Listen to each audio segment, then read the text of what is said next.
大家好，今日要介紹一隻我自己收藏嘅錶啊，咁呢隻錶有 AP 嘅，咁亦都係一個就比較舊少少嘅，係啦，咁大約就2000年頭咁上下年份啦，咁就一個就36mm 嘅錶徑啦，一個就暗白色錶面，錶面都做到好靚，好有層次感嘅。羅馬數目字嘅印刷時錶啦，喺出邊呢個就圈啊，呢個少少銀色帶有少少灰啦，羅馬數目字好似就凸起少少，咁另外中間呢度呢個圈啦，就好似凹咗落去嘅，咁有啲紋啦，有啲一格格好似菱形嘅紋啦，咁 AP 嗰個字喺12點位下面嘅，咁啊長寫就亦都喺呢度嘅，咁下面 automatic 係好似個章咁樣黐咗喺度嘅，咁就大深針日曆啊，咁就藍鋼嘅針，不過氧化變咗好似黑黑地啦，咁日曆就開喺3點位嘅，咁亦都係成日錶個佈局編排得非常好啊。一個18K 玫瑰金嘅錶殼啦，咁就個啤數做到2級咁樣嘅，咁耳仔做到短少少啦，所以佢就用上呢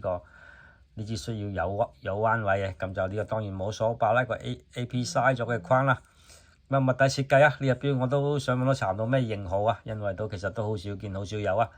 所以我第一時間見咗就即刻買咗佢啦。同埋呢啲 size 我覺得而家就都幾啱啦。咁後面開彎都齊嘅，呢隻錶其實好似嗰啲 Julius 嘅嗰個 AP Julius 系列嗰啲錶啦，但係睇落有少少唔同嘅，因為佢設計就比嗰啲就更加優雅啦。配上個代用嘅錶帶啊，咁錶帶呢個大象灰色亦都襯得都幾好嘅。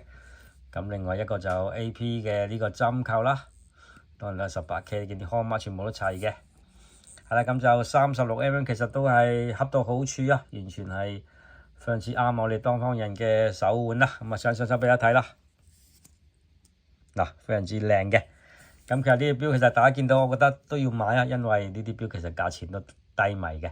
暫時都係唔係咁多人發掘呢啲手錶啊，同埋佢其實都係 size 都 OK 同埋少嘅，係啦，同埋而家開始有一班人都慢慢咁樣中意呢啲咁嘅 size 嘅手錶啊。佢無論嗰個設計啦，嗰個同埋嗰個錶面啊，手工其實都做到好靚嘅，所以就呢啲錶如果係5萬幾蚊，我覺得都係值得抵買嘅。咁大家再欣賞下啦。咁如果就有咩問題，大家係留言嘅，咁我可以解答大家問題嘅。多謝各位。